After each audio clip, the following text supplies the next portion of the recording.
Urwandiko Pawulo yandikiye Filemoni rwanditswe igihe kimwe mu nshuro nyinshi Pawulo yari mu nzu y'imbohe. Uru kandi nirwo rwandiko rugufi kurusha izindi mu Isezerano Rishya, ariko indeshyo yarwo ntigushuke. Mu by'ukuri ni rimwe mu bintu bitangaza kurusha ibindi Pawulo yanditse. Dore inkuru y'ibyabaye birubanziriza tubasha guteranya dushingiye ku bivugwa muri uru rwandiko. Filemoni yari umwenegihugu w'Umukiza w'i Kolosayi wahuriye na Pawulo mu rugendo rw'ivugabutumwa i Efeso, maze arahinduka ayoboka Yesu. Hanyuma ubwo Epafura wafatanyaga umurimo na Pawulo yatangizaga umuryango w'abayesi Kolosayi, Filemoni yahindutse umuyobozi w'itorero ryateraniraga mu nzu ye. Ubwo Filemoni nko mu ngo zose z'abakurambere b'Abaroma, nawe yagiraga imbata, imwe muri zo yitwaga Onesimo. Nuko igihe kimwe aba bombi baje kugirana amakimbirane akomeye. Onesimo yacumuye kuri Filemoni mu buryo runaka, ahari n'ubujura cyangwa kumuriganya, ntitubizi neza. Ariko nyuma yaho Onesimo yarahunze. Bitinze Onesimo yaje gusanga Pawulo mu nzu y'imbohe, bisa naho yamutakiraga.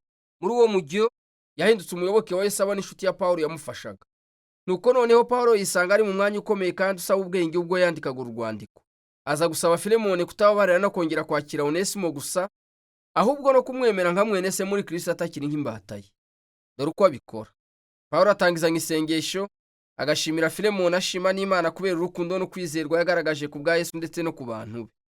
Hanyuma agasasira ubusabe bwe agira ati: ndagusabira kugira ngo gusangira no kwizera kwawe kubabere ukugira akamaro, kubwo kumenya icyiza cyose kiri muri twe duheshwa no kuba muri Kristo. Ijambo ry'ingenzi ni ugusangira cyangwa koinoniya mu kigereki, risobanuye kugirirana cyangwa guhuza uruhare. Ni igihe abantu babiri cyangwa barenzeho bakirira hamwe ikintu runaka kandi bakagisaranganya, bityo bagahinduka abafatanyabikorwa. Icyo Pawulo avuga ni uko kubera Yesu umwizerwa bisobanuye kuzirikana ko abamuyoboka bose ari abafatanyabikorwa bareshya basanga impano y'urukundo n'ubuntu bw'Imana. Kandi ku bwa Pawulo, uku gusabana kw'abayobotse Yesu si nguko ubitekereza gusa, ni igikorwa mukora mu mibanire yanyu, ari nacyo gitera Pawulo kugira icyo asaba. Bitinze nibwo avuga ibya Onesimo. Avuga ko yahindutse umwana wa Pawulo mu nzu y'imbohe, bisobanura ko Pawulo yayoboye Onesimo kugira ngo yegurire Yesu ubuzima bwe ngo amuyoboke, bityo Pawulo na Onesimo bakaba ari abavandimwe muri Mesiya.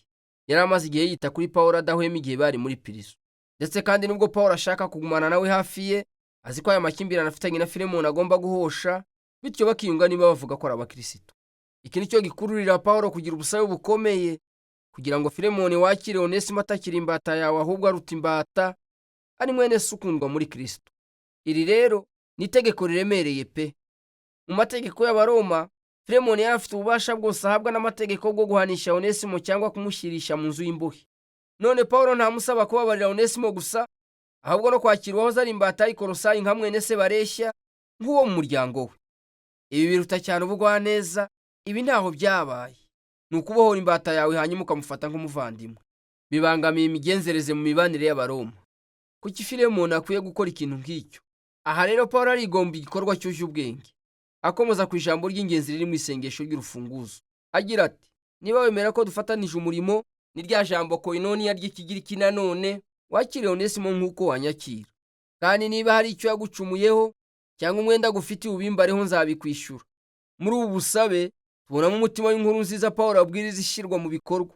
Mbere ya byose bivuze ubwiyunge. Ni kimwe n'ibyo yabwiye Abakorinto: muri Mesiya Imana nimo yiyungiye n'abari mu isi ntiyabikibabaraho ibyaha byabo. Bityo muri iyi nkuru Pawulo arishyira mu mwanya wa Yesu, azirengera ingaruka z'ibicumuro bya Onesimo, azishyura ikiguzi kugira ngo Onesimo yiyunge na Filemoni. Ariko ubutumwa bwa Pawulo bwari burenze iby'amategeko abagomba, burimo n'ibijyanye no gusangira. Onesimo na Filemoni na Pawulo bose barareshya imbere y'Imana, bose bakeneye kubabarirwa cyo kimwe. Bityo urwego rwo hasi bahagaze imbere y'umusaraba, bisobanuye ko Filemoni na Onesimo badashobora gukomeza kwitwaranaho nk'umutware n'imbata. Bagize umuryango umwe, ni abavandimwe muri Mesiya. Cyangwa uko Pawulo yabwiye Filemoni n'itorero ryose ry'i Kolosayi mu muryango mushya w'Imana, ntihabe umugiriki cyangwa umuyuda, uwakebwe cyangwa utarakebwe, abanyamahanga cyangwa abemewe, imbata cyangwa umudendezo, ahubwo Mesiya ni byose kandi akaba muri bose. Pawulo asoza urwandiko rw'avuga ashize amanga ko Filemoni azakora n'ibiruta ibyo amusabiye. Hanyuma amusaba kumutegurira icyumba cy'abashyitsi, kubera ko yifuza kubasura ubwo azaba avuye muri Pirizo. Maze mu ntashyo zisoza niko Pawulo asoza uru rwandiko. Urwandiko Pawulo yandikiye Filemoni ni rwiza cyane kubera impamvu nyinshi. Ni rwo rwandiko rwonyine Pawulo atavuga mu rupfu n'umuzuko bya Yesu, nyamara ibisuku byirengagiza. Ntashaka gusobanura umusaraba mu magambo, ahubwo bigaragaza mu byo akora. Aha Pawulo ari kugaragaza icyo umusaraba uvuze, ubwo yihinduye ahantu Onesimo na Filemoni biyungira n'Imana, hanyuma nabo ubwabo bakiyunga. Uru rwandiko rutwereka kandi ko ingaruka z'ubutumwa bwiza bwa Yesu ari gatozi cyane, ariko zitigera ziba ibanga. Kuba Filemoni na Onesimo ari abavandimwe muri Mesiya bihindura imfabusa isano ry'umutware n'imbata. Umuryango w'aba Yesu niho hantu abantu bareshya bose nk'abakeneye ubuntu bw'Imana.